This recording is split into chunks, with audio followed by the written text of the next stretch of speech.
Well, I'm really excited to be here with you today, Tyler. Is it okay if I ask you and your mom some questions? He can ask me questions? What about you? Can you answer with those ones? You can? Well, Tyler, before I ask your mom some questions, is there anything you would like to say? What does a cloud wear under his raincoat? What does a cloud wear under his raincoat? I don't know. Thunderwear. Thunderwear. Oh my god. Such a goon. To make him laugh, potty jokes. He likes potty jokes? Yes, fart jokes. Just thinking about it makes you excited. Yes. He has his own fart gun and fart machine and whoopee cushions. How would you describe the first part of Tyler's life before he came home to you? Heartbreaking. That someone as full of life and light as he is was not given an opportunity to, you know, be. You know, the words that he was brought to with me was invalid. Like, someone called him an invalid to me, and I'm like, that's not the kid that I know at all. Like, the kid I know he's so smart. You can literally watch him figure stuff out as he's doing it. What's your name? My name's Chris. It's nice to meet you, Tyler. I'm really happy I can be here with you today. I'm having a lot of fun hearing your jokes, hearing about your story, and I'm glad we're friends today. Do you know what butt number 1 said to butt number 2? I just made that up on the spot. Tell me about Tyler's giggle fits. Oh my god, they're the best thing. They just warm my heart because he just gets to a certain point and he can't function anymore, and he just does this. He just loses control. Happens at night after a certain period of time. Like, you're overtired. It's not even an overtired thing. It's just I've been laughing so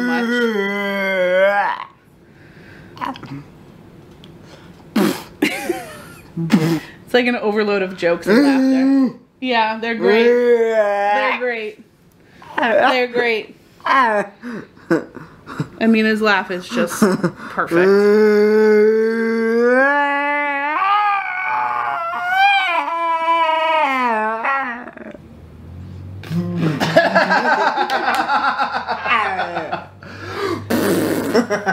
So yeah, jokes.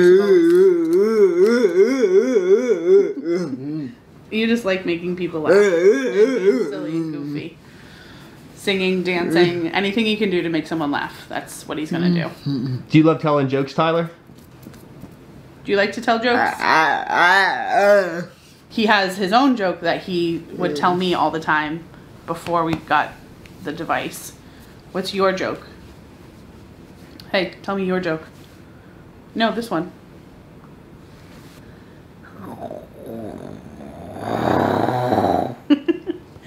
So when he was in foster care and I was working in the after school program, he would come in every day and tell me his joke.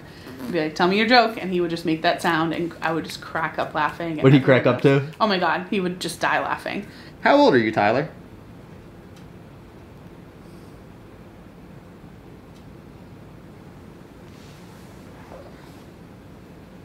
I am 15 years old. 15, that's a fun age. When did you first meet Tyler? I met Tyler. I was working for a nonprofit that was like the sister company of his group home when he entered foster care in 2017. And I was doing more of the program administration, writing the curriculums for the after school program. And, you know, we kept the iPads in the office. So I was like, oh, he only likes me because the iPads are in here. But then he would just, you know, come in and I would give him tickles or hang out with him. You know, and some of the other, some of my other colleagues there were like, no, you guys like have a really special relationship. I'm like, yeah, he's a really cool kid, but everyone has that with him. Ew. My favorite TV show is SpongeBob. I actually do a really good Squidward impression. Here it is. SpongeBob! SpongeBob! Make the Krabby Patties! You're doing a Squidward impression too. I got a call from a colleague that the group home he was in was closing, And I lived in the area. I literally had an extra room open, still had his case manager contact information, and I just reached out to her and said, hey, listen, like, I have a room. It would still be in his same school district, so he could still go to the same school. I know he had, at the time, he had a fully enclosed kind of like hospital bed, safety bed. It was a big issue to move that. So I just called her. I was like, hey, like, if you need a place for him in their interim while you figure out what is going to happen, let me know. I would love to have him. Like, he knows me. That's a big thing for him, is like being in unknown places is really tough for him. So she called me and she's like, okay, yeah, let's go for this. What are you doing, SpongeBob? Get off my lawn, SpongeBob! Go make the Krabby Patties! SpongeBob is so funny, and so is Patrick. You know who's nothing but trouble, though? Plankton. Plankton is always trying to steal the secret recipe to the Krabby Patty. You want to hear more Squidward? Hi, Mr. Krabs. Oh, you have an awesome Squidward impression, too. When did you officially adopt Tyler? August 23rd, 2019. So it was about 9 months after he moved in. Are you a single mom? I am a single mom. What's it like to be a single mom who brought her child home when he was 11 years old? He was 12. 12, just about to be 13. I don't know. I don't know. I just kind of was like, this is what needs to happen. Like, his life needs to be better. And I have... Okay, I'll stretch it for you. His life needs to be better, and I have the capability to do so. So, okay, let's do this. If it's a doctor's appointment, if it's toys, I want him to want for nothing. So if it's something within my power to do it, I'll do it. What about me? I am rubbing your foot because you wanted me to stretch it. I pride myself on my Squidward impression. Many hours have gone into refining it. Oh, you have a good one too. SpongeBob! SpongeBob! I'm gonna say, I didn't expect you to have such a quality SpongeBob or Squidward impression as well. Like, as a single person, and you're like late 20s, early 30s, then mid 30s, and you're single, and you're seeing all your friends and getting married and having kids, and you like start to freak out about it. And I would like freak out to my dad and cry about it. I know. And then when we went home where I'm from last summer, and my dad finally got to meet Tyler and see the two of us together, he's like, he's like, you used to be so upset about not finding your partner, your life partner. He's like, you did find it. It's just not a romantic soulmate. It's your child is your soulmate. So I think, I can't imagine the things that he's been through in his life. But I think the higher power up there, put us both on different paths to come together at the time that we were supposed to. So I can give him what he's supposed to have for the rest of his life, and I get what I'm supposed to have for the rest of mine, which is this dude. SpongeBob! What are you doing, SpongeBob? Get off my lawn! You're nothing but trouble, SpongeBob! SpongeBob! Nothing like a good Squidward impression. Squidward is the funniest. SpongeBob! What is Tyler's diagnosis? His diagnosis is a genetic disorder called CTNNB1. There's about 300 cases that are known about worldwide, which has jumped exponentially in the past few years. I want to say maybe 5 to 10 years ago, there was only 30 cases. I have to talk a little bit longer. So good. There was about 30 cases known worldwide. In the past, it was misdiagnosed as either autism or cerebral palsy or both. because it does mirror both of those disorders. Yeah. SpongeBob. That's good. That's a very good Squidward impression. That's a good Squidward. Oh, now you're singing. You're the first person I've ever taught the secret to a good Squidward impression. All you gotta do is Close your nostrils and say SpongeBob.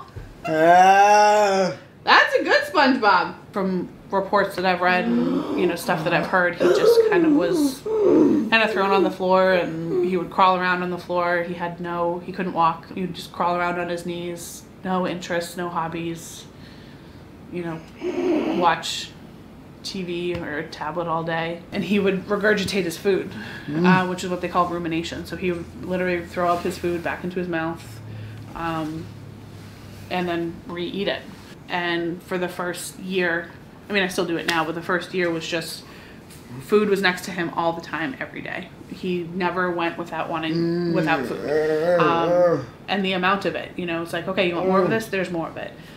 So I really just spent the first year with him establishing that trust and that relationship that if he wanted food, he could have it. He didn't need to eat off the ground. I mean, I witnessed him at one point, all the Lunchables or whatever snack it was, they all fell on the ground, and he starts going into the mulch and starts trying to pick up the food and eating it. And I'm like, no, we have more. Like, I will get you more. Like, we'll go get 5 more. Like, there's no eating off the ground out of the mulch. What is that? You have a fart gun? Oh, you get different pitches of fart. It really is the simple things in life. Simple things in life. Simple things. This one is a deluxe version. I don't know if it's full, but let me show. Thrived isn't even strong enough of a word to explain what he's become since he's came to me. I mean, he couldn't dress himself. He couldn't feed himself. He, like I said, he ruminated food. He couldn't walk. He wasn't toilet trained. He had no self-care skills whatsoever. And in 2 years, he's learned to walk. He can get dressed. He's toilet trained. He can brush his teeth. He can shower on his own. He can get himself a snack. He has, 2 or 3 communication systems that he can use all the time. Did he have any communication systems previously? No, I think he may have been able to say a couple signs, like yes, no, and iPad, and help, maybe. No, not help, because I taught you help. There's maybe a few signs, but nothing used used with him consistently. In 2 years, to see someone go from rolling around, being pushed around in a stroller, to walking on their own, having opinions and being able to voice those opinions, having hobbies, having passions of things that they want to do.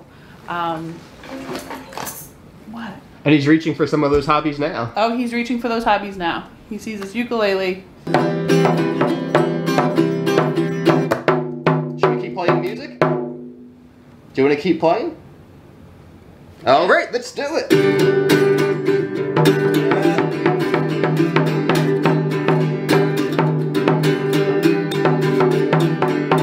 I'll get you a guitar too. I know, you think it's music therapy day and you're like, let's go. All the instruments. Yeah. And it's helped him find his voice too, like the singing part of it.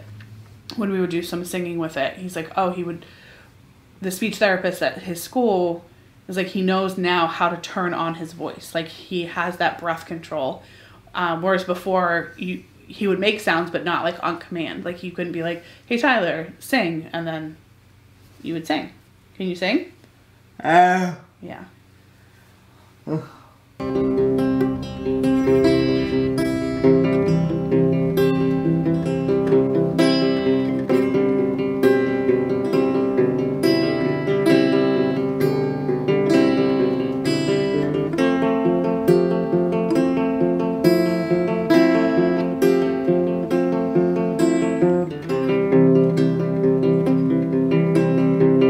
See, his breathing's getting more relaxed.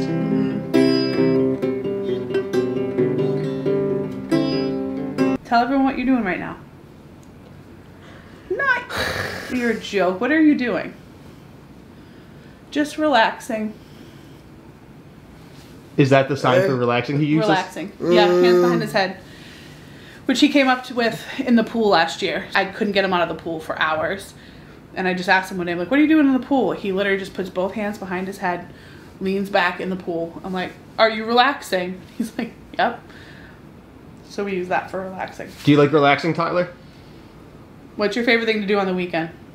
To swim? To swim. And what else do you like to do? You like to ride your bike? Yep. And go fast? And what else? And relax. Did Tyler have this excellent sense of humor as soon as he came home to you? He was jovial for sure, but he didn't know how to elicit it from everyone else. He was always happy from the beginning, like from when I met him. But I think it's just been able to be deeper and as not deep as a fart joke is. I think his love of making people laugh and laughing has deepened. So he's definitely learned to tell jokes. He you know, the interaction with someone else, and it's not just you make me laugh, but how he can make other people laugh. Yeah, it's funny you say that because laughing is a deep thing, and although a fart joke's a fart joke, it's his way to spread joy to people. Yeah, for sure. And bring people together. Yeah. And his laugh is just so infectious, and it's so genuine. It just, my face hurts right now just from listening to him, because it's so funny. All the time, I'm like, I don't know what I'm doing, but did I do this right? But this is showing me I'm doing something right. The kid is happy as can be, so I'm like, whatever I am doing, I'm doing it right. Yeah. I know. Thanks for watching SBSK. Click subscribe here to be part of our community. Then hit the notification bell below so you never miss a story. You can even meet another friend here. See you next time.